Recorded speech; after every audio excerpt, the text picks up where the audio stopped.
बात करते हैं भारत के सर्वोच्च न्यायालय और उसके एक ऐतिहासिक डेवलपमेंट को देखते हुए कि कैसे वह विकसित हुआ है। तो भारत का सर्वोच्च न्यायालय न्यायिक समीक्षा की शक्ति के साथ देश का शीर्ष न्यायालय है एवं भारत के संविधान के तहत न्याय की अपील हेतु अंतिम न्यायालय है।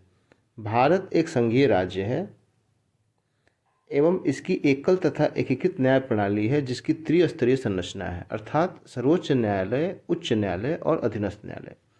अब अगर हम सर्वोच्च न्यायालय की संक्षिप्त पृष्ठभूमि को देखें तो वर्ष 1773 के रेगुलेटिंग एक्ट के प्रवर्तन से कलकत्ता में पूर्ण शक्ति एवं अधिकार के साथ कोर्ट ऑफ रिकॉर्ड के रूप में सर्वोच्च न्यायाधिकरण की स्थापना की गई।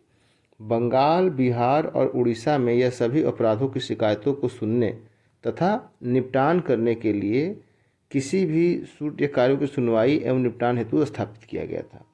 मद्रास एवं बम्बई में सर्वोच्च न्यायालय जॉर्ज तृतीय द्वारा क्रमशः वर्ष 1800 और 1823 में स्थापित किए गए थे।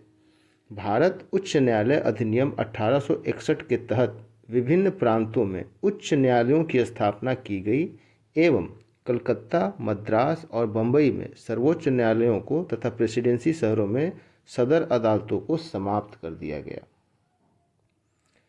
इन उच्च न्यायालयों को भारत सरकार अधिनियम 1935 के तहत भारत के संघीय न्यायालय की स्थापना तक सभी मामलों के लिए सर्वोच्च न्यायालय होने का गौरव प्राप्त था।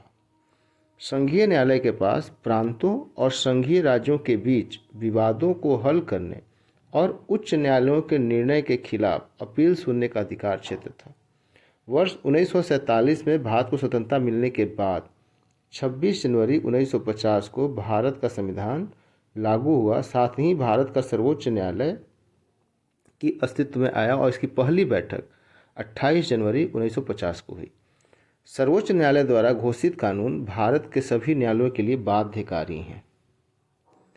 इसे न्यायिक समीक्षा की शक्ति प्राप्त है। संविधान के प्रावधानों एवं संवैधानिक पद्धति के विपरीत विधायी तथा शासनात्मक कार्रवाई को रद्द करने की शक्ति, संघ एवं राज्यों के बीच शक्ति का वितरण या संविधान द्वारा प्रदत्त मौलिक अधिकारों के विरुद्ध प्रावधानों की समीक्षा इसके मौलिक अधिकार क्षेत्र में आते हैं। तो आज इतनी ही बात। कल हम इस विषय वस्तु को और आगे बढ़ाएंगे।